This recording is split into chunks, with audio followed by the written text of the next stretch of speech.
अस्सलाम वालेकुम नाज़रीन, प्रोग्राम खबर से खबर में नादिया मिर्ज़ा में खुशामदीद। और नाज़रीन, कल फाइनली सदर आरिफ अलवी साहब का अहद ख़त्म हुआ, उनकी मुद्दत ख़त्म हुई। आज वो गार्ड ऑफ ऑनर लेकर चले भी गए और कल जो है वो सदारती इंतखाब होने जा रहा है, जिसमें जो मजबूत तरीन उम्मीदवार हैं वो डेफिनेटली आसिफ अली जरदारी साहब हैं और कल उनको वोट पड़ेंगे और इस तरह से ये अमल भी मुकम्मल हो जाएगा। लेकिन दूसरी तरफ कुछ रिजर्वेशंस भी सामने आई हैं, खासतौर पर महमूद खान अचकज़ई साहब जो कि Sunni Ittehad council PTI back, जो भी आप उसको कह लें, स्लैश पीटीआई कह लीजिए, उनके वो उम्मीदवार हैं। आज उन्होंने एक मुतालबा भी किया, लेकिन उससे पहले ये भी बताते चलें कि आज जो कुछ असेंबली में हुआ और यही बार बार कहा गया कि जी इलेक्टोरल कॉलेज जो है वो मुकम्मल नहीं है, असेंबली मुकम्मल नहीं है, लेकिन उसके बावजूद एज़ यूजुअल सुनवाई ना हो सकी। दूसरी तरफ बिलावल भुट्टो जरदारी साहब पंजाब पहुंचे और एक दफ़ा फिर उन्होंने कोशिश की कि जी मैं वोट मांगने आया हूँ। वहाँ जाके वो क्या कह रहे थे, शॉर्ट क्लिप है।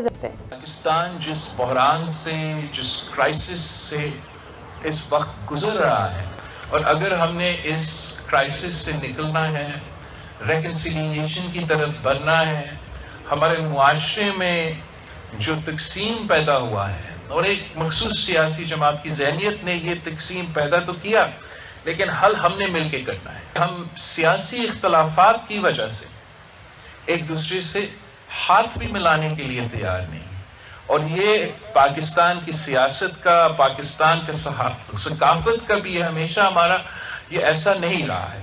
और उम्मीद ये है ख़ास तौर पे नौजवान नस्ल से कि हम अब ऐसे आगे बढ़े कि हम इस नफरत और तकसीम का जो माहौल पैदा हुआ है इसको हम दफन कर सकें। इसमें कोई शक नहीं है कि ये बातें सुनने में बहुत अच्छी लगती हैं, लेकिन सवाल साथ में ये होता है कि किस कॉस्ट पर। और ये बात सिर्फ जो लेवल प्लेइंग फील्ड की बात होती है उसमें क्या वो सिर्फ इलेक्शन के दौरान होती है? अदरवाइज अगर आप मुफाहमत करेंगे तो दूसरों से आप क्या एक्सपेक्ट करेंगे, उसको आप कितनी मार्जिन देंगे, ये सब चीज़ें सोचने की और समझने की होती हैं। जब ये बात कर रहे थे तो मरीम नवाज साहिबा भी, जो कि वज़ीर आला है और एक पहली पंजाब की खातून वज़ीर आला है, वो भी वहाँ पर बैठी थी। उन्होंने उसमें क्या ऐड किया, शॉर्ट क्लिप। खुशाइन बात यह है कि एक सियासी शख्सियत आके प्रेसिडेंट हाउस में बैठेगी जो समझती है चैलेंजेस को, सियासी उतार चढ़ाव को भी समझते हैं, और शुक्र है कौम की जान छूटेगी। यहाँ से जो पिछले 5 साल आइन शिकनी हुई है उससे पूरी कौम का सर जो है वो शर्म से झुक गया। प्रेसिडेंट ऑफ पाकिस्तान होता है, प्रेसिडेंट ऑफ कोई पॉलिटिकल पार्टी नहीं होता। खुद ही फरमा रही है, प्रेसिडेंट ऑफ पाकिस्तान होता है, पॉलिटिकल पार्टी नहीं होता। लेकिन दूसरी तरफ जरदारी साहब एक सियासी शख्सियत को वो अप्रिशिएट भी कर रही है कि वो जाके अवान सदर बैठेगी तो उनको ये बताए कोई कि जब वो सियासी शख्सियत हो या वो गैर सियासी शख्सियत हो, सियासत का कोई ऐवान सदर में लेना देना नहीं होता। फिर आगे बढ़ते हैं। महमूद खान अचकज़ई, जिससे हम कह रहे थे सुन्नी इत्तेहाद काउंसिल के वो उम्मीदवार हैं, उनका मुतालबा ये था कि ये जो है उनको मुलतवी किया जाए। शॉर्ट क्लिप वो भी सुन लेते हैं। मैंने अपने साथियों के मशवरे से इलेक्शन कमीशन को खत लिखा, चूंकि हमारा हाउस मुकम्मल नहीं है लिहाजा ये इलेक्शन पोस्टपोन किए जाए। मैं सियासी पार्टियों से रिक्वेस्ट करता हूं कि हमने अपने फैसले इधर फैसला करने पार्लियामेंट में। मैं सजेस्ट करता हूं पार्लियामेंट के सीनियर तरीन मेंबरान की कमेटी बनाई जाए। विद इन 7 डेज इन तमाम मसाइल का हल निकल आएगा। ये उनका अपना मुतालबा है, लेकिन जाहिर है वो पूरा होता है या नहीं होता। वो इलेक्शन कमीशन को उन्होंने खत भी लिखा है, लेकिन हर दफ़ा हर इवेंट पे हम ये देखते हैं कि एक करिश्मा होता है, कुछ ना कुछ ऐसा चीज़ हो जाती है जो हम हैरान रह जाते हैं। और एक दफ़ा फिर, और उसमें सबसे आगे जो निकलती है वो MQM निकलती है। वो हर दफ़ा कोई ना कोई सरप्राइज़ देती है, बिल्कुल इसी तरह जैसे उन्होंने सरप्राइज़ दिया कि वो आसिफ अली जरदारी साहब को सदारत के लिए या उनका जो सदारती इलेक्शन होगा उसमें वो वोट करेंगे। वही आसिफ अली जरदारी जिनकी पूरी इलेक्टोरल कैंपेन, पूरी इलेक्शन कैंपेन उनकी एक इल्ज़ामात की थी और PP मुखालिफ थी, और कहा अगर उन्होंने वाकई वोट लिया है, अगर लिया है तो वो PP मुखालिफ वोट लिया है। बिल्कुल उसी तरह से जिस तरह से बिलावल भुट्टो जरदारी साहब की पूरी इलेक्शन कैंपेन जो है वो PMLN के खिलाफ थी और आज वो PMLN के साथ बैठे हैं, तो फिर MQM क्यों पीछे रहती। मैं अपने मेहमानों का भी तारीफ कराऊंगी, लेकिन उससे पहले मुस्तफ़ा कमाल साहब क्या कहते रहे हैं पीपल्स पार्टी के बारे में। कल जब वो कहते हैं ना कि किस मुंह से ये जाएंगे और फिर उनको दोबारा से वोट देंगे, लेकिन उसी मुंह से तो जाएंगे। जरा सुन लेते हैं वो क्या कह रहे थे। पीपल्स पार्टी वालों, अगर हम इतने ही बुरे हैं, ये ऐलान करो कि आज के बाद से हम कभी भी MQM के दरवाजे पर वोटों की भीख मांगने नहीं जाएंगे। तो साहब कभी सोचो, आप वजीर आजम बनने का ख्वाब देख रहे हो, एमक्यूएम के बगैर बन सकते हो? तुम्हारे बड़े कभी एमक्यूएम के बगैर वजीर आजम बन सके हैं? जो आप बनाओगे वजीर आजम, हम तुम्हारे खिलाफ खड़े होंगे इंशाअल्लाह ताला। तुम्हारी वजारत आला भी जाएगी इंशाअल्लाह ताला इस दफा सिंध से। हमें ये फैसला करना है कि हमें अपने नौजवानों के कातिलों को वोट देना है या उनके खिलाफ जद्दोजहद करने वालों का साथ देना है। मैं खैर इन तमाम बातों पर तो सिर्फ नो कमेंट्स ही बचता है। प्रोग्राम में जो शख्सियात शामिल हैं उनसे आपका तारुफ करा देती हूँ। शेख वकास अकरम साहब पीटीआई के सीनियर रहनुमा हैं, इलेक्टेड एमएन हैं, Sunni Ittehad Council, former federal minister. अस्सलाम वालेकुम जी, बहुत शुक्रिया आपके टाइम का। मोहम्मद रजा हारून साहब हमारे साथ मौजूद हैं, पाकिस्तान पीपल्स पार्टी से उनका ताल्लुक है और फॉर्मर प्रोविंशियल मिनिस्टर भी हैं। और आपका जब मैं तारुफ करा रही हूँ, बहुत शुक्रिया आपके प्रोग्राम का, तो मुझे हजम ही नहीं होता कि मैं आपका तारुफ पाकिस्तान पीपल्स पार्टी से कराऊँ। ये भी एक बहुत बड़ा सरप्राइज था हमारे लिए, ये भी हमारे लिए बड़ा सरप्राइज था। बट एनीवेज की भी कहानी जरा सुनेंगे। शेख वकास अकरम साहब, ये तमाम चीज़ें अपनी जगह हैं, लेकिन बड़ी बात होती है जो बिलावल भुट्टो जरदारी साहब भी कह रहे हैं कि मफाहमत करें, हाथ मिलाएं। फिर कहा जाता है कि आप जैसी जमात, आपसे मुराद पीटीआई, उन्होंने नफरतें इतनी कर दी हैं, ये हमारी कभी रिवायात नहीं है। कभी आप लोगों को भी ये एहसास होता है? मैं समझता हूँ, एक तो आपने ये सवाल जो किया ना, उसके आखिर में एक एहसास होता है। पहले तो मैं उनकी सारी गुफ्तगू को रद्द करता हूँ, ठीक है जी। और रद्द करने के बाद मैं आपको ये कहता चलूँ कि तकसीम पैदा हो गई है और नफ़रत पैदा कर दी है और हम मुफाहमत करना चाहते हैं और बैठना चाहते हैं। हम चोरों के साथ नहीं बैठना चाहते।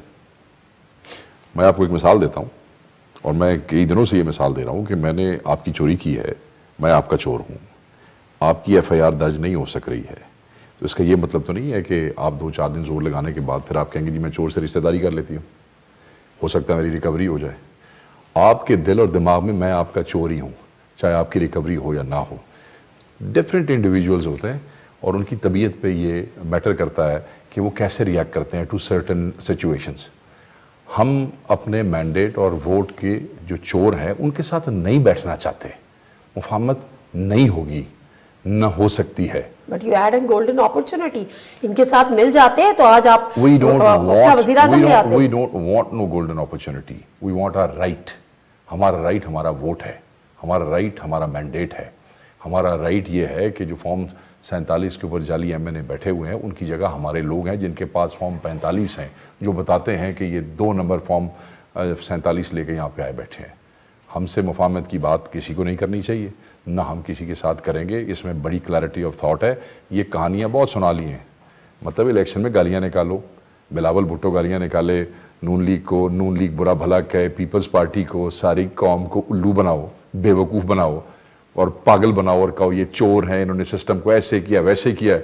जिस वक्त अबू जान को सदर बनाना है उस वक्त आप कहो कि जनाब हम मुल्क में वो जो नफरत है उसको ख़त्म करने के लिए फलान टीम। उन लोगों को पागल समझते हैं आप, लोग उल्लू समझते हैं आप, लोग आपको नहीं समझते। जिनके वोटों से आप इस ऐवान में जाके बैठते हैं, ये जो कहानियां आप उनके सामने 2 महीने पहले कहानी क्या थी, लैंग्वेज क्या थी, एटीट्यूड क्या था, बिहेवियर क्या था, अब आज आपके उम्मीदवार आ गए हैं तो अब सार और अंकी डोरी हो गया और सब लवी डबी हो गया, सब ठीक हो गया।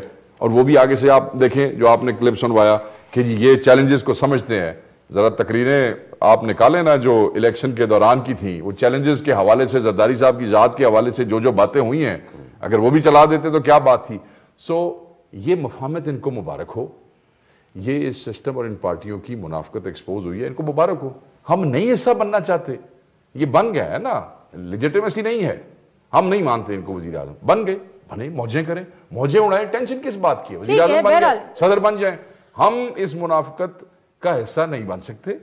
हम मुफाहमत का हिस्सा तब बनेंगे हमारा लीडर बाहर आएगा, हमारे असीरान बाहर आएंगे। अच्छा, हमारी औरतें जो है वो सब बाहर मुतालबा भी किया है फ्लोर ऑफ द हाउस कि इमरान खान साहब को बाहर निकाले, लेकिन वो उसका तरीक़ाकार क्या होगा वो एक उस पे बाद में जरा बात करते हैं। एक मैं भाई ज्यादा टाइम ले लें।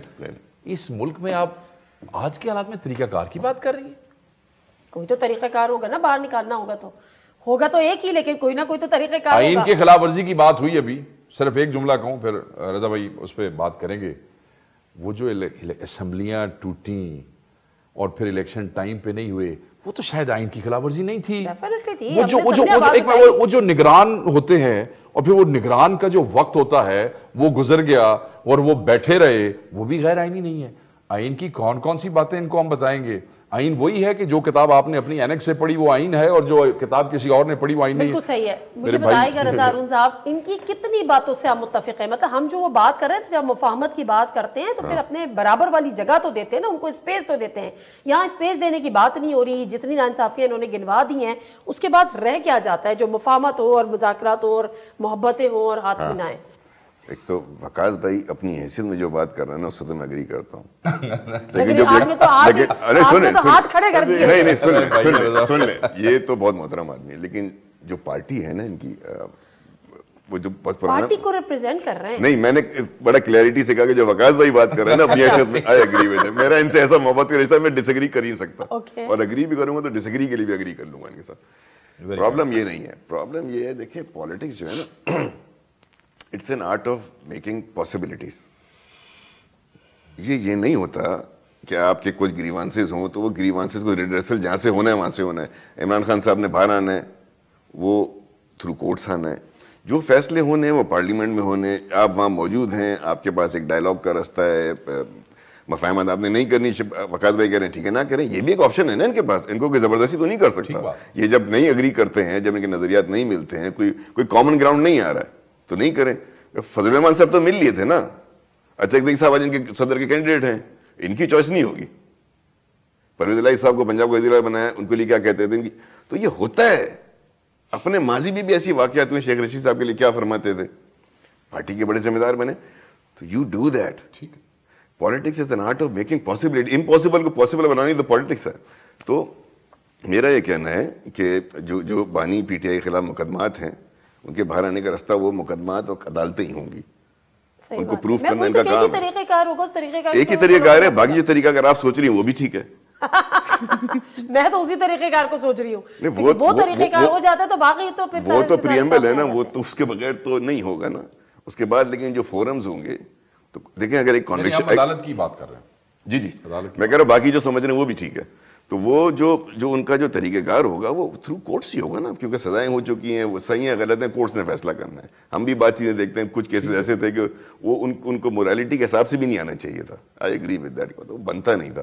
लेकिन बाकी जो चीज़ें हैं वो, लेकिन एक चीज़ और है रज़ा हारून साहब, इनके साथ इनसे मुराद इनकी पार्टी के लोगों के साथ, खुद इनके साथ जो ये मेरे सामने सब बैठे हुए, मैं इनका देख रही थी जब ये नदीम अली साहब के प्रोग्राम में थे और अपनी डिटेल्स उन्होंने उस वक्त भी बताई, अभी भी प्रोग्राम से पहले बताए थे। इस हद तक जो ज्यादतियाँ हुई हैं पीटीआई के लोगों के साथ, उनके बिजनेसेस को ख़त्म कर दिया गया, उनके घरों को डिमोलिश कर दिया गया। ज़रताज गुल साहब मेरे प्रोग्राम में आई थी, वो कहेंगी मेरा घर जो है वो वीराने का मंजर पेश करता है, दरवाजे इतनी दफ़ा तोड़े हुए हैं कि वो बंद भी नहीं सकते।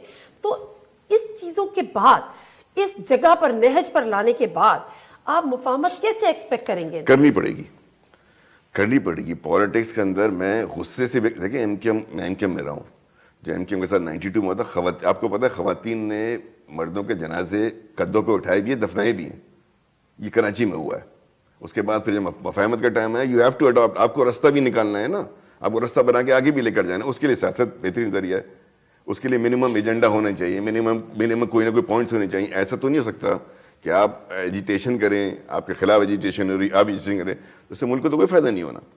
सो at the end of the day, जो मैंने आपको उसकी मिसालें दी, कराची में तो एक्सट्राजुडिशियल किलिंग्स हुई हैं। एक्सट्राजुडिशियल किलिंग के ऊपर गवर्नमेंट्स बरतरफ हुई हैं, कस्टोडियल डेथ्स हुई हैं, टॉर्चर इन कस्टडी हुआ है, सब कुछ हुआ है ना। लेकिन उसके बावजूद जब रास्ता आगे बढ़ने का निकला तो आप सब चीज़ें एक तरफ रख के उसका भी हिसाब किताब लें। जो उनके साथ हुआ, पर्सनली जिनके साथ हुआ, इट्स बैड, नहीं होना चाहिए। लेकिन जो हुआ है उसको भी सामने रखते हुए आपको रास्ता तो आगे का निकालना है ना। सियासत तो इसी का नाम है।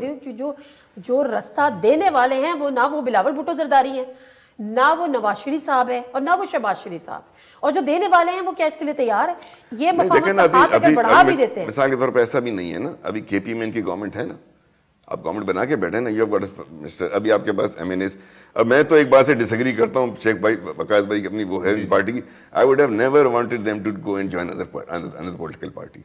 ये पीटीआई के मेंबर टेक्निकली नहीं रहे, टेक्निकली मैंने तो खुद इनका तारुफ और काउंसिल ही करा इलेक्टोरल लॉ है कि you can not be a member of two political parties, हो ही नहीं सकता आप। तो टेक्निकली इन्होंने जो काम किया है, उनकी अपनी रिक्वायरमेंट होगी, कोई वजह होगी, कोई लॉजिक होगी, लेकिन मैं as an outsider I am thinking PTI does not exist in party. देखिए मेरी बात सुने, आप हमसे बैट छीन लेते हैं, उसके बाद आप इलेक्शन वाले दिन बैट्समैन हमसे छीन लेते हैं। हम जिस पार्टी से बात करते हैं उसमें तीसरे दिन को रुकावट पैदा हो जाती है। हमारे पास ऑप्शन इसके अलावा नहीं बचा था। ये कोई ऐसा गलत काम नहीं है जो हमने किया है, ना इसको कानून रोकता है ना इसको आइन रोकता है। हमारे पास रास्ता यही था। मुझे इजाजत दें, ब्रेक ले लेते हैं। वो जो फोर्स डिफेक्शंस थी जो करवाई जा रही थी, उसको रोकने के लिए हमारे पास इसके अलावा और कोई रास्ता नहीं था। आई डू एग्री, बट मेरा पॉइंट ये है, what I am saying is I don't sir break, politically I don't think break ले लूं, बार-बार कहा जा रहा है ब्रेक लेते हैं, ब्रेक लेते हैं, यहीं से बात को शुरू करेंगे। सवाल ये था कि इसका क्या फायदा पहुंचा जिस मकसद के लिए की गई थी। ब्रेक लेते हैं।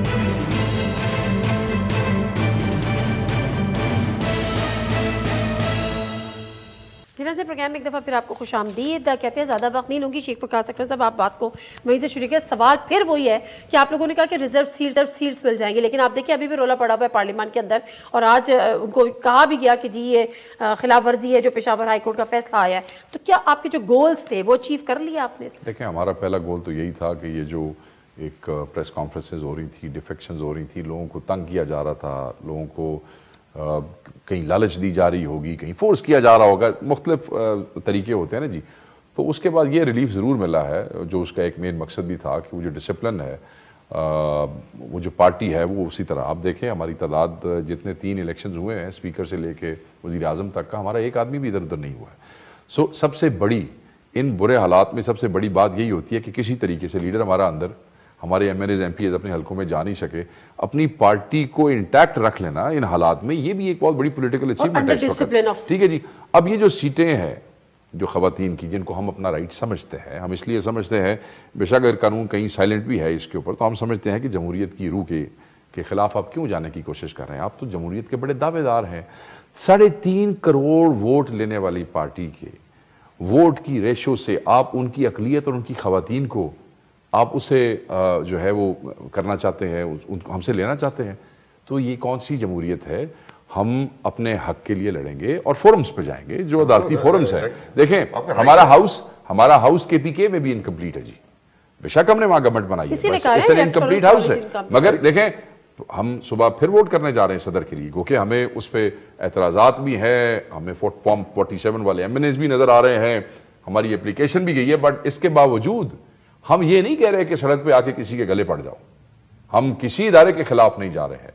हमें पता है कि पीडीएम ने अपने जो मर्जी के निगरान लगवाए, उनके थ्रू जो उन्होंने मजालिम इस कौम और इस कौम के नौजवानों के ऊपर ढाए, आज नहीं तो कल, ये तो कहानी है सारी, नफरतें और ये फलाने। नफरत तो वो है कि जब किसी के बाप को जबरदस्ती थानों में लेके जाओगे, जब किसी की माँ को घसीटोगे, जब किसी के घर पे हमला करोगे, तो वो बच्चा, वो जनरेशन तुमसे नफरत करेगी। और ये नफरत पीपल्स पार्टी के मेरे भाइयों और मेरे नून लीग के जो हमारे मुखालिफिन हैं, इन सब को इस नफरत का सामना करना पड़ेगा। वो आपको पता लगेगा नफरत क्या है। निगरान के लिए इत्तलात है कि वो वाकई वजीर दाखिला बनने जा रहे हैं। जो मर्जी बना लो जी, कुछ भी बनाया जा सकता है। आप ये देखें जो पंजाब के सीएम हैं, जो 2 वजीर थे, फवाद हसन फवाद साहब और आज चीमा साहब, उनको भी शुनीद है कि उसमें जो आपकी कैबिनेट है, यानी कि वो केयर टेकर मिनिस्टर भी थे, वो इधर भी आएंगे।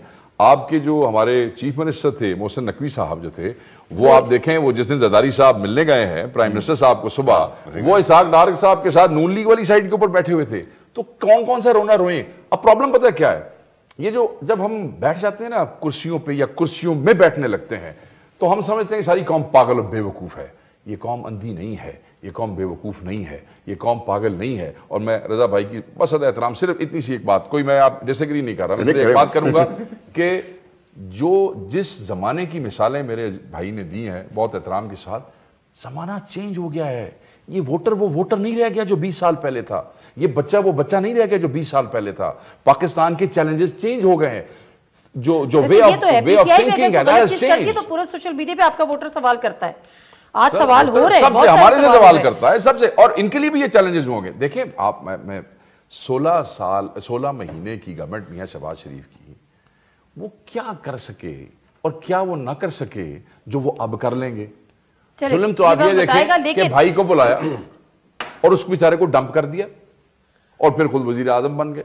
मुझे किसी ने कहा, हमारे वजीर आजम ने तकरीर में कहा कि आप मुफाहमत की बात करें, why don't you believe him? मैंने कहा, how can I believe him, his brother doesn't believe him.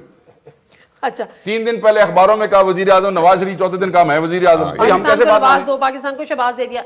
ये बताइएगा रजा हारून साहब, ये बताइए ये जो जरदारी साहब है, कौन सी ऐसी गिदर सिंगी है? मतलब वो पूरी एमक्यूएम वाले उनको कहते रहे कि आप वोट मांगने नहीं आएगा, और फिर अच्छा ये भी बाद में होता रहा कि हम शायद जाएं भी नहीं, पीपल्स पार्टी के लोग ऑफ द रिकॉर्ड ये बातें भी करते थे। एमक्यूएम को कैसे मना लिया? पूरी की पूरी कैंपेन तो पीपल्स पार्टी के खिलाफ थी एमक्यूएम की। एमक्यूएम को बना तो कोई इशू कोई नहीं। क्या किया ऐसा? फोन कॉल की होगी बात करने लीक, वो सुनी नहीं, वो लीक फोन कॉल की होगी बात करने। कामरेड स्टोरी की भी सुनी है मुस्तफा कमाल साहब की। आई थिंक मतलब apart from being on the lighter side, तो एक फोन कॉल है ना, मतलब फोन कॉल जरदारी साहब की। हाँ जाहिर है आप अच्छा। लेकिन फिर कहूंगा जो आप समझ रही हैं वो भी ठीक है, लेकिन उनकी जो कॉल गई है, उनसे बात हुई। देखिए एमक्यूएम को शुरू से इस बात का ख्याल रखना चाहिए था कि वो जिस रीजन की पॉलिटिकल पार्टी है, एक लोकलाइज पॉलिटिकल पार्टी है ना, एक शहर 2 शहर की पॉलिटिकल पार्टी है, और उस शहर में किसी भी काम के लिए जो फैसिलिटेशन है वो या तो प्रोविंशियल गवर्नमेंट ने करनी है या कोई प्रोविंशियल गवर्नमेंट चाहिए, या तो चाहिए, यही दो चाहिए ना। फैसिलिटेशन इन्हीं से होगी ना। एमक्यूएम के सारे मसले बल्दियाती नौयत के होते हैं। हम भी एमक्यूएम में रहे हैं ना, हमें पता है। तो उनका जो इत्तेहाद है या कोलिशन है, वो ना चाहते हुए भी जो भी सिंध के अंदर गवर्नमेंट बनाता है उसके साथ उसकी फैसिलिटेशन होती है। नंबर 1 जो बात कर रहे थे ना, मैंने आपके एक सवाल के जवाब में कहा था, वो आपने कहा था इससे पहले किस पार्टी के साथ ये वाकया हुआ है, उसमें बता रहा था आपको। भुट्टो साहब को फांसी लटका दी ना, और मैंने आपको इतने सारे वाकया बताया, एक्सक्यूज किलिंग बताया, ये सब मार्शल लॉ के दौर भी बड़े बड़े लोगों ने भुगते हैं। आज इनके साथ जो कुछ हो रहा है इसको दुनिया देख रही है, इनकी ग्रीवांसेस हैं, उसको रिजॉल्व होना चाहिए। मेरा मानना फिर भी यही है। एक सर बात आपको ऐड करो, फिर आप ही सर। बिल्कुल दुनिया देख रही है, हमें सिर्फ दुख ये है कि जिनके साथ ये होता रहा है उनको तो खामोशी से नहीं देखना चाहिए था, बस इतनी सी बात। ये बड़ा वैलिड पॉइंट है। आज नवाज शरीफ साहब या पीएमएलएन कहती है हमारे साथ पोलराइजेशन ना करें। वकास भाई को ये तो कहना, पोलराइजेशन इतनी ना करें कि लोग आपको सच समझते हुए आपके आवाज, क्योंकि आपका रिएक्शन ऐसा आता है। You understand what I am saying? इनकी तरफ से सियासी वकास भाई नहीं, वकास भाई अगर लीडर होते ना तो मसले ही नहीं होने देते। इसीलिए वो लीडर नहीं है। मिसाल के तौर पे मिसाल देखें, मैं आपको एक बात बताऊं कि सिर्फ मीडिया पे बैठना, ये तो खैर पॉलिटिकल वर्कर आदमी है ना, ये तो ये डिफरेंट, मतलब आप ये कह रहे हैं कि आप वाली सियासत करें, नहीं ये हमारी वाली सियासत ना करें, सियासत पीएमएल वाली सियासत करें, ये पीटीआई नहीं वाली सियासत करें, तो फिर इनका फर्क क्या रह गया? फिर वोटर इनके साथ क्यों खड़ा होगा? इनका वोटर आपके साथ भी खड़ा होगा अगर इन्होंने पीपल्स पार्टी वाली सियासत। अच्छा चलिए सब खत्म कर देते हैं, हल क्या है मुझे बताएं, क्या करेंगे? क्या करेंगे आप? आपके पास एक केपी की गवर्नमेंट है ना, इसके अलावा आप क्या करेंगे? वो भी वहां भी हाउस मुकम्मल नहीं रहता। 5 साल जो है, देखिए 5 साल जो है आप इस असेंबली के अंदर वही करते रहेंगे ना जो कासिम सूरी साहब के खिलाफ फैसला होता रहा, वो स्टे पे चलते रहे 5 साल। क्या करेंगे आप? मैं वो इस सिस्टम में आपको वो सारी, मैं कहता हूं कोर्ट्स में भी जाएं, अपनी हर लाइन को खुला रखें, किसी लाइन को लेकर डायलॉग भी करें। आपने उसी इमारत में उसी हॉल के अंदर सबने बैठना है ना, डायलॉग भी करें ना। मैं अपने उस वोटर को रजा भाई क्या जवाब दूं जिसने मेरी गैर मौजूदगी में मुझे वोट किया है, सिर्फ मेरे उस लीडर के नाम पे? नहीं, मैं अभी तक नहीं गया जी। जिस मेरे वोटर ने मेरी गैर मौजूदगी में मुझे वोट किया है, मैं उसको क्या जवाब दूंगा कि जिसने तुम्हारे लीडर का मैंडेट चोरी किया है, मैं उसके साथ जाके बैठ गया हूं? किस लिए? कुर्सी की खातिर? नहीं, कुर्सी की खातिर ना बैठे। नो नो नो नो, वो उनका पॉइंट डिफरेंट है। मेरा पॉइंट डिफरेंट नहीं है। गवर्नमेंट में शामिल कुर्सी की खातिर ना बैठे, लेकिन आप पॉलिटिकल डायलॉग जरूर करें, वो पोलराइजेशन को उस पीक पे ना पहुंचाएं। मैं देखिए एक इंसानी जज्बात है, इंसानी जज्बात है। मैं हर्ट हूं, मैं एंग्री हूं, मेरे साथ जुल्म हुआ है, मेरे साथ ज्यादती हुई है, मेरे साथ चोरी हुई है। मैं नहीं चोर के साथ बैठना चाहता। भाई ने कहा कि वो ऑप्शन है, मेरे पास ये ऑप्शन है ना, ठीक है। अगर अपने दौर में आपके साथ ज्यादती हुई, आपके साथ जुल्म हुआ और आप अपने जालिम के साथ बैठ गए, तो ये आपकी चॉइस थी। जो मेरी कुव्वत, मेरा नौजवान है, वो मुझसे मुनाफिकत नहीं, वो मुझसे ये तवक्को करता है। पार्शियली आई एग्री, लेकिन आप ये अभी की बात कर रहे हैं ना, जब पीटीआई गवर्नमेंट में थी वो उससे भी हाथ मिलाना पसंद नहीं करती थी। उनका मिजाज नहीं है। देखें नहीं, वो उससे भी मतलब हुकूमत पे रहते हुए पीटीआई को तो ये कह ही नहीं सकते हैं, आप पीटीआई को तो कह ही नहीं सकते हैं। खान साहब के महमूद खान अचकजई साहब के बारे में क्या ख्यालात है, आज हमने उनको अपना कैंडिडेट नहीं बनाया। आप कैसे कह सकते हैं हम हाथ मिलाने को तैयार नहीं है? क्या असद कैसर जाके मिला नहीं है उसको फजलुर रहमान को? कैसे आप कहते हैं कि हम हाथ नहीं मिलाने को तैयार? मगर जिन्होंने डायरेक्ट हमारी चोरी की है, कुछ मतलब है, हमें तकलीफ है। आप हमें एग्रीव पार्टी लें, आप हमें मजलूम लें, आप हमें वो लें जिसका नुकसान हो गया है, तो इतनी ऑप्शन तो हमें दें। देखें, बेशक जाली सही, बेशक फॉर्म 47 अपनी मर्जी की सही, आपको अल्लाह ने वजीर आजम बना दिया, आप सदर भी बन जाएंगे, ठीक, चलाएं। मगर हमें कम अज कम वो कहने सानू ज़्यादा दुख तो करने दो, सानू लोगों ने दसन तो दियो साढ़े नाल होया कीजिए। जब ये floor of the house Umar Ayub साहब जो कि अपोजिशन लीडर होंगे, वो ये कहते हैं कि हम इस ऐवान को चलने नहीं देंगे, क्या स्ट्रेटजी है, क्या करने जा रहे हैं? देखें, अददी बर्तरी तो इनके पास है, वो तो चलाएंगे। अददी बर्तरी तो इनकी आपके पास है, वो तो नंबर गेम ठीक है जी। तो हम जो as a political entity, as an opposition हो सकता है, राइट है, वो हमारा राइट है, वो हम करेंगे पुरअमन तरीका। देखें, आप डरे उस दिन से जिस दिन हम कहेंगे हमने सड़क पे आना है। हम तो आपको कह रहे हैं, हम हाउस के अंदर अगर एहतजाज करते हैं, हाउस के अंदर हम अपना राइट मांगते हैं, तो वो तो इंज ना करो साढ़े नाल, वो तो सारा राइट बनता जी, और वो करना चाहिए। This is positive. मैं समझता हूं कि वो एग्रेशन अगर असेंबली के फ्लोर के ऊपर एग्जॉस्ट होती है, तो this is better than being exhausted on the roads. तो डरे उस दिन से। नज़ीर मुख्तसर साहब ब्रेक, वापस आते हैं, हमारे साथ रहिए।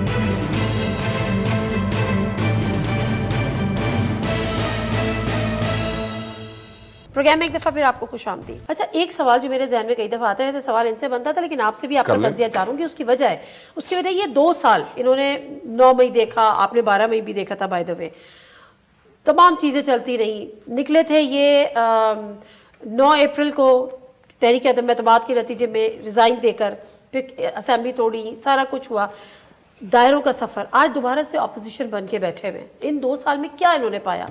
क्या ये बेहतर नहीं था इनके लिए भी? ये पूरा एक एपिसोड ना होता अगर उससे भी अपोजिशन में बैठ जाते, 2 साल बाद भी आज आप अपोजिशन में बैठे ना। मेरे ख्याल में जो मैं समझता हूँ, एक बार as a political worker, not representing any party, जो वोट ऑफ नो कॉन्फिडेंस की मूव हुई थी, रिगार्डलेस के पीछे क्या था, कोई क्या बोले, इट वाज बेसिकली एक नंबर गेम हो गया था ना, एंड जिसकी वजह से खान साहब को जाना पड़ा। उसके बाद जो उन्होंने कैंपेन चलाई है, I think it's one of the कामयाब तरीन कैंपेन, क्योंकि अगर वो 4 साल पूरे करते शायद इतने पॉपुलर ना रहते हो, और 4 साल, लेकिन उन्होंने जो कैंपेन चलाई, कॉस्ट पे की है वो, हाँ, जो कॉस्ट पे की है सबने पूरी नहीं, लेकिन कॉस्ट पॉलिटिकल लीडर के लिए जो है ना, चाहे इनके लीडर हो या किसी और, उनके लिए कॉस्ट असेंबली में जाके नंबर बैठ जाना नहीं होता, उनके लिए कॉस्ट होती है पब्लिक की सपोर्ट। लीडर का जो ख्वाब है ना, वो आवाम की सपोर्ट, उसको पता होगा ये आवाम मेरे साथ है, इसका ख्वाब है। तो आपको लगता है वो डिसीजन उनका सही था पार्लियामेंट से बाहर आने का? नहीं, पार्लियामेंट से बाहर आने का नहीं, मैं वही तो पूछ रही हूं। नो, कि जब अच्छा, वो नहीं, हम इसका हिस्सा नहीं बनेंगे, वो डिसीजन मान के भी उस डिसीजन को भी बहुत देर तक ओन नहीं किया ना, बाद में तो वापस भी ले लिया था ना कि हम इस्तीफे वापस भी चाहिए। तो उनको बहुत सारे ऐसे फैसले इन्होंने किए माजी में जो शायद इनएक्सपीरियंस फैसले थे, जैसे पंजाब की गवर्नमेंट को खत्म कर देना, केपी की गवर्नमेंट को खत्म कर देना। I don't think as a political, मेरा अपनी जाती राय कि उनको नहीं करना चाहिए था, पावर हाउसों के पास। साफ दिल, साफ नियत रखने वाले लोगों की पार्टी थी वो कहते हैं सियासी, वो पंजाबी में कहते हैं घुतियां, उनको नहीं समझ आती थी क्या करना है और क्या नहीं करना। एक डिसीजन उनका था, मैं मानता हूँ, जो केपी गवर्नमेंट उन्होंने छोड़ी थी, जो कि सीएम थे उनके, वो बाद में उन्होंने बता दिया ना कि वो कहाँ जाके बैठ गए। सो आई स्टिल थिंक इनकी अपनी पॉलिटिकल पार्टी है ना, फैसले तो ये खुद करेंगे, लेकिन पार्लियामेंट के अंदर मौजूदगी के साथ देखिए 5 साल आपने वहां वक्त गुजारना है, एजिटेशन जरूर करें, साल में कहानी खत्म हो जाएगी, अच्छा पीसफुल प्रोटेस्ट भी करें, तब कुछ करें, लेकिन ये भी ख्याल रखें कि आवाम के भी कुछ मसाइल हैं, उनके लिए हल के लिए आप जो भी डायलॉग कर सकते हैं, फैसिलिटीज वो भी आवाम के, मैं आपको बता, ये भाई है मेरे, मुझे ये बताएं, अवाम के मसाइल तो अब हल करना इन्होंने, क्योंकि इन्होंने ज़बरदस्ती हमसे छीन के अवामी मसाइल हल करने का तुर्रा अपने सर पे वो लिया है, ठीक है जी, तो वो तो अब इन्होंने हल करने, हमने तो ये बताना है कि ये गड़बड़ क्या कर रहे हैं, कानून साजी के हवाले से आप कानून साजी पे खुद ही बर्तरी है जी, कर लेंगे जो मर्जी कानून बना लें। नहीं,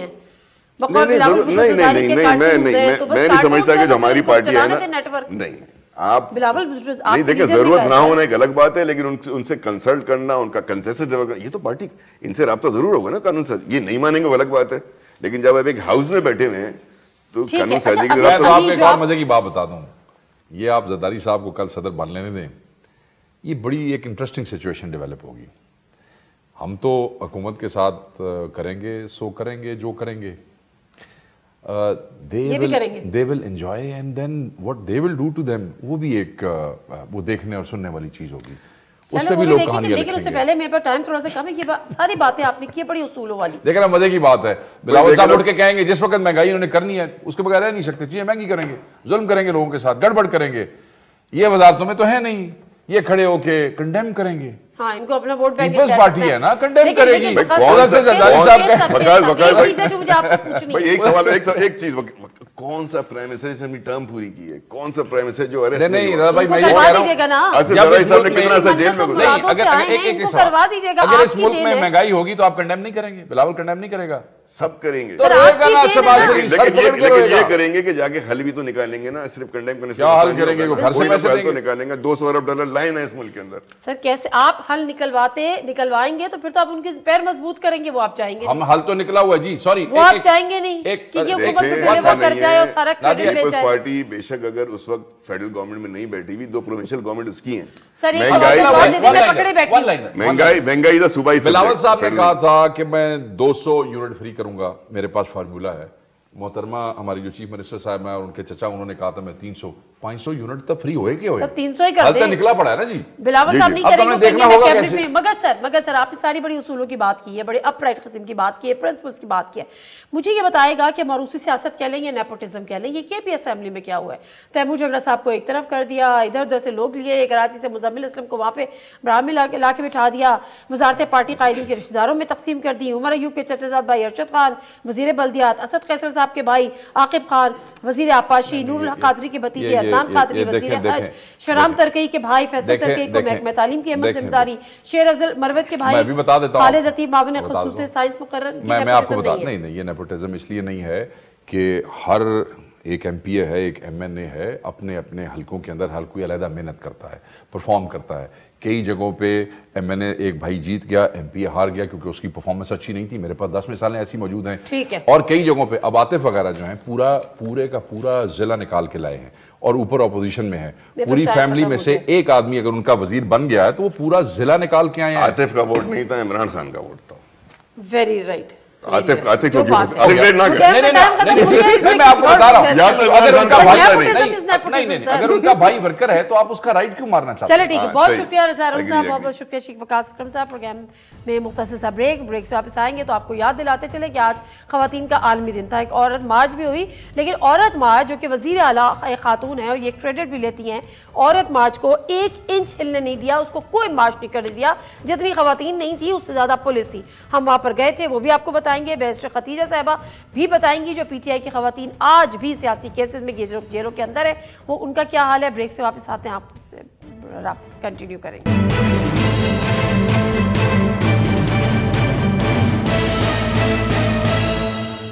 जी नाज़रीन, प्रोग्राम में एक दफ़ा फिर आपको खुशामदीद कहते हैं और इस समय ऐसा बैरिस्टर खदीजा सिद्दीकी साहिबा मौजूद हैं जो कि तमाम उन खवातीन की आवाज़ हैं, उनको इंसाफ दिलाने की कोशिश कर रही हैं जिनका ताल्लुक पीटीआई से था या है और वो आज भी जेल की सहूलतें काट रही है। उनके केसेस में कितनी जान है, कितनी जान नहीं है, कितना प्रूफ हो चुका है या नहीं हो चुका है। खदीजा साहिबा अस्सलाम वालेकुम। वालेकुम अस्सलाम। खतीजा सिद्दीकी साहब जरा मुझे बताएगा तो सही कि इसका टोटल नंबर ऑफ वुमेन जो पीटीआई से रिलेटेड या उनके ऊपर जो इल्ज़ाम है जो या सियासी केसेस या वो जो भी या 9 मई के केसेस, कितनी बड़ी तादाद आज भी है और क्या जो इल्ज़ामात थे वो उन पर साबित हो चुके हैं या सिर्फ वो केसेस जो है वो लिंगर ऑन हो रहे हैं? बिल्कुल, thank you so much Nadia. सबसे पहले तो आवाज़ उठाने के लिए, क्योंकि बड़ा ज़रूरी है कि मीडिया के हमारे जो सहाफ़ी हैं वो आवाज़ उठाएं। अभी भी पीटीआई की 4 ख़वातीन जो सियासी बुनियादों पे अभी तक जेल में सलाखों के पीछे हैं और जिस तरह आपने पूछा कुछ भी साबित नहीं, अभी तो ट्रायल्स ही स्टार्ट नहीं हुए, तो ये तो बड़ी बात की बात है कि कोई उनके ऊपर जुर्म साबित हो। ये पूरी दुनिया में ऐसा कहीं नहीं होता कि आप सिर्फ नाराबाजी के ऊपर आप 10 महीने से ज़ायद हो गए आप ख़वातीन को जेलों की सलाखों के पीछे रखो। इन ख़वातीन को आज चूँकि आलमी दिन भी है, इनकी बहादुरी को, इनकी हिम्मत को, इनके हौसलों को और इनके जज्बों को खिराज तहसीन के ये आज दिन तक नाहक सजा जो है वो काट रही हैं। अभी सजा नहीं हुई, अभी ट्रायल्स नहीं हुए, लेकिन ये फिर भी जो है जेलों की कैद में हैं और मुसलसल इनकी गिरफ्तारियां जो हैं वो एक के बाद एक केस में डाल दी जाती हैं। तो ये बड़ा जरूरी है, मुझे लगता है हमारे अभी चीफ मिनिस्टर के बड़े बयान आ रहे हैं जी, वुमेन एम्पावरमेंट, नेवर अगेन, हम बार बार सुन रहे हैं। तो अगर इतना नेवर अगेन है कि लड़कियां हरास नहीं होंगी, लड़कियों को तंग नहीं किया जाएगा, तो ये जो इनकी कंटिन्यूअस इम्प्रिजनमेंट है इसके ऊपर भी कुछ करें, इनको मजीद अंदर रखना। तो वो भी लेकिन देखिए, मुझे साथ में बताती जाइएगा कि ट्रायल ना होने की वजह क्या है? ट्रायल्स तो देखिए, इन्होंने जिस तरीके से मैस अरेस्ट किए, तो इतने ज्यादा जो लोग थे, 3-4 हजार लोग हैं, उन सबके चलान जो हैं वो अभी तक सबमिट हो रहे हैं कोर्ट में। तो जब तक कंप्लीटली चलान सबमिट नहीं होते तब तक ट्रायल्स इनके नहीं स्टार्ट हो रहे। तो अभी इनकी क्या होता है, हर डेट पे सिर्फ हाजिरी होती है। लेकिन उसके अलावा जो इनका बेल का राइट है, वो बेल्स इनकी अभी एंटी टेररिज्म कोर्ट में पेंडिंग है और वो डिसाइड नहीं हो रही। हर हियरिंग पे डेट आगे कर दी जाती है और इनकी जो एक राइट टू बेल है वो इनको नहीं दिया जा रहा। तो अब मुझे उम्मीद यही है कि आज सुना है कि जज को भी ट्रांसफर कर दिया एंटी टेररिज्म कोर्ट के। जो जजेस डिसाइड कर रहे थे, बेल्स दे रहे थे, ग्रांट कर रहे थे, उनको भी किसी और जगह ट्रांसफर कर दिया गया। तो ये सूरत हाल तो हम पिछले पूरे साल होने को आ रहे हैं। हम देख रहे हैं कि किस तरह डिले कर दिया जाता है, किस तरह कभी रिकॉर्ड अवेलेबल नहीं, रिकॉर्ड अवेलेबल है तो जज को छुट्टी भेज देते हैं। कुछ ना कुछ इनके हीले बहाने चलते रहते हैं और ये सिर्फ सियासी कैदियों के साथ हो रहा है, ये सिर्फ सियासी वर्करों के साथ हो रहा है और जो पीटीआई से मुंसलिक हैं उनके साथ सिर्फ हो रहा है हमारे मुल्क में। लेकिन मैं ये जानना चाहती हूँ खतीजा सिद्दीकी साहिबा के पीटीआई में तो बड़ी तादाद में खवातीन है ना, मतलब वाई दीज 4? इनका ऐसा क्या कसूर था? आया कि इन्होंने प्रेस कॉन्फ्रेंस करने से इनकार कर दिया, सियासत तर्क करने से इनकार कर दिया, ये दूसरी पार्टी में जाने से इनकार कर दिया? देखिए, इनके ऊपर प्रेशर तो जाहिर बात है था। जिस तरह आलिया हमजा हैं, जिस तरह डॉक्टर यास्मीन हैं, इनके पास बड़ा इजी वे आउट था कि ये सियासत से दूरी इख्तियार करके, ये कोई और पार्टी ज्वाइन करके, ये पॉलिटिक्स छोड़ के ये बाहर आ सकती थीं। लेकिन इन्होंने वो रास्ता इख्तियार नहीं किया जिसकी इनको सजा दी जा रही है। इनको सजा दी जा रही है कि इन्होंने जेल के अंदर से बैठ के इलेक्शन लड़ा और बड़ी भारी तादाद में वोट भी लिए। उसके बाद तो चूंकि ये अंदर थी तो वोट जिस तरीके से चुराया गया, मैंडेट चुराया गया, उसकी तो बात अलग है। लेकिन इनको अंदर रखने का मकसद यही है कि इनकी आवाजें बंद कर दी जाएं, इनकी कैंपेन्स रोक दी जाएं, क्योंकि ये अगर खवातीन बाहर आ गई तो ये बड़ी तगड़ी सियासी लीडर बन के बाहर आएंगी और इनको फिर कोई किसी किस्म का जो है ना ताकत इनको रोक नहीं सकती। तो आई थिंक इनका खौफ, इनकी दिलेरी का डर जो है वो इतना ज्यादा है कि मुझे लगता है कि थोड़ी सी अगर इंसानियत बाकी होती तो जिस दिन हमारी चीफ मिनिस्टर पंजाब में आई थी, मुसल्लत की गई थी, उसी दिन वो कहती कि जी हम इन वर्करों के, इवन दो ये मुखालिफ हमारी हैं, लेकिन इनको ना हक अंदर रखा गया है, सबसे पहले इनको जेलों से बाहर निकाला जाए। लेकिन ये पता चल रहा है कि किस तरीके से पॉलिटिकल विक्टिमाइजेशन हो रही है, इन्हीं को टारगेट किया जा रहा है, इन्हीं को अंदर रखने की कंप्लीटली जो है ना पूरी स्टेट इनके खिलाफ जो है वो लगी है। जिस तरह से आपने खुद कहा, जिस तरह से खदीजा आपने खुद कहा कि इनके ऊपर प्रेशर भी था लेकिन उसके बावजूद नहीं की, अब आप उनकी मुलाकात होती है, मिलती हैं, उनका मोराल हाई है, वो परेशान हैं, वो डरी हुई हैं, या आपको लगता है कि आज भी वो उतनी ही तवाना आवाज है, कोई डर खौफ नहीं है?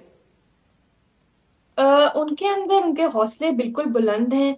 देखें, या तो कोई जुर्म किया हो, हमारे मुल्क में हम देखते हैं कि मुनशियात फरोशों की बेल्स हो जाती हैं, कत्ल करने वालों की बेल्स हो जाती हैं, औरत को सिर्फ औरत होने की वजह से बेल मिल जाती है। जाहिर जाफर की वालदा को सिर्फ इस ग्राउंड पे सुप्रीम कोर्ट से बेल मिली थी कि चूंकि ये खातून है तो हम मेरिट्स में नहीं जाएंगे कि इनका कितना रोल था कत्ल में, इन्होंने क्या किया, इन्होंने किस तरह हेल्प की, कुछ नहीं, सिर्फ हम ये देखेंगे कि चूंकि ये खातून है तो 497(1) की प्रोविजन अलाउ करती है कि विदाउट गोइंग इनटू मेरिट्स इनको अलाउ कर दी जाती है। तो इन खवातीन को प्राइमरीली डिस्क्रिमिनेट किया जा रहा है, इनका एक्सेस टू जस्टिस जो है वो हैम्पर किया जा रहा है और स्टेट की तरफ से। बिल्कुल ठीक है, बहुत शुक्रिया खतीजा सिद्दीकी साहिबा के टाइम का। और हकीकत यही है क्योंकि जब मरियम साहिबा की गिरफ्तारी हुई थी तो आज तक हमें बताया जाता है और हमें पूरी एक सीरीज चलाई जाती है, विक्टिम कार्ड प्ले किया जाता है कि देखिए जी एक बेटी थी, एक खातून थी, एक खातून को वहां पर बिस्तर मर्ग पर छोड़ कर आई, बाप के सामने आके उसको हथकड़ियां लगी, वो सब चीजें बिल्कुल ठीक है। लेकिन जो आपके लिए ठीक है और जो आपके लिए, जो हमारे लिए ठीक है, ये दुनिया के लिए ठीक है और आपके लिए वो चीज़ एक गलत थी या आपके साथ वो जुल्म हुआ था, तो फिर मुझे समझ में नहीं आता कि जो आपने खुद सहा वो आप कैसे किसी और को अलाउ कर सकते हैं। और दूसरी बात ये कि अगर वो उनके पास केसेस हैं, ठीक है, आप उनका नो फ्लाई लिस्ट में नाम डाल दें, उनका ECL में नाम डाल दें, उनको जमानतें तो कम से कम दें, वो अपनी फैमिली के साथ रहें, वो अपने बच्चों के साथ रहें, अगर मैरिड हैं अपने शौहर के साथ, अपने ससुराल के साथ रहें। लेकिन वही वाली बात है कि शायद किसी को याद ही नहीं है कि आज ख़वातीन का आलमी दिन है, और अगर याद भी है तो वो इतने डरे और इतने सहमे हुए हैं, इतने खौफजदा हैं। नेशनल प्रेस क्लब के बाहर औरत मार्च था, हम गए कि हमने कहा उसको कवर करेंगे, वहाँ पे देखेंगे कि उनके क्या जेन्युइन चार्टर ऑफ डिमांड है, उनकी क्या जायज़ मुतालबात हैं। लेकिन वहाँ जाके एक तो अफसोस ये हुआ कि बहुत कम तादाद में थी। वजह पूछने पे कि इतना डरा दिया गया, इतना सहमा दिया गया, इतना थ्रेटनिंग बिहेवियर एटीट्यूड कि लोग बाहर औरतें नहीं निकली, और जो चंद औरतें निकले भी थी उनकी डबल ट्रिपल उससे ज़्यादा उनकी नफरी वहाँ पे लगाई हुई थी। प्रिजनर वैन वहाँ पर खड़ी हुई थी कि जी ये एक कदम आगे नहीं बढ़ सकती। जिस मुल्क के हुक्मरान चंद मुट्ठी भर खवातीन से इतने डरने लगे और इतने खौफजदा होने लगे कि उनको ये इजाज़त आप नहीं दे रहे, और जो साल में एक दफ़ा होती है कि वो थोड़ा सा अपना मार्च मुकम्मल कर लें। वो क्या चाह रही थी कि नेशनल प्रेस क्लब से आप डी चौक तक चले जाओ, वो खवातीन थी, वो नेती खवातीन थी, आपने वो करने नहीं दिया। हमने छोटा सा सेगमेंट वहाँ पर रिकॉर्ड किया है। अस्सलाम वालेकुम नाज़रीन, मैं सब मौजूद हूँ नेशनल प्रेस क्लब पर, जहाँ पर आज 8 मार्च यानी औरतों का आलमी दिन के हवाले से ये जो नॉर्मली होता है कि जी औरत मार्च, उनका अपना एक प्रोटेस्ट, अपना एक धरना, लेकिन यहाँ पर आने के बाद हमें ये मालूम हुआ कि एक बहुत बड़ी पुलिस डिप्लॉयमेंट यहाँ पर है और जितनी खवातीन नहीं है उससे ज़्यादा सिक्योरिटी है। मुझे समझ में ये नहीं आता कि डर किससे है, खौफ किससे है। अगर औरतों से भी खौफ है और इन चंद जिसको मैं कहूँ कि मुट्ठी भर औरतों से खौफ है, तो कौन हुकूमत चलाएगा और कौन इस सल्तनत को चलाएगा और कौन इस मुल्क में सियासत करेगा। अगर ये खवातीन कह रही हैं, जो कि चंद खवातीन है गिनती की, अगर हम आपको दिखाएं, और अगर ये उनका कहना ये है कि हमने डी चौक तक जाना है, लेकिन अगर आपको ये कैमरा दिखाए और इससे भी आगे दिखाए, जरा घुमाएं भी, कैमरा दिखाएं, ये यहाँ पे प्रिजनर वैन इन्होंने खड़ी कर दी है। ये पता नहीं ये डमी बना ली है क्या, मजाक इस कौम के साथ बना लिया है। तहरीक अदम एतमाद हो तो जी वज़ीर आज़म हाउस पहुँच जाती है, कोई किसी का प्रोटेस्ट हो तो सबसे पहले प्रिजनर वैन को यहाँ पे लाके खड़ा कर देते हैं। चारों तरफ पुलिस और चारों तरफ फेंस लगाई हुई है, रास्ते यहाँ पे रोके हुए हैं, ट्रैफिक डाइवर्ट कर दी है। ऐसा लग रहा है कि पता नहीं इस मुल्क में और इस कैपिटल में पता नहीं क्या तमाशा होने जा रहा है, जिसकी वजह से इतना खौफ है, इतना डर है। एक सिंपल सी चीज़ है, ये छोटा सा मार्च है, कुछ खवातीन है, कुछ लड़कियां हैं।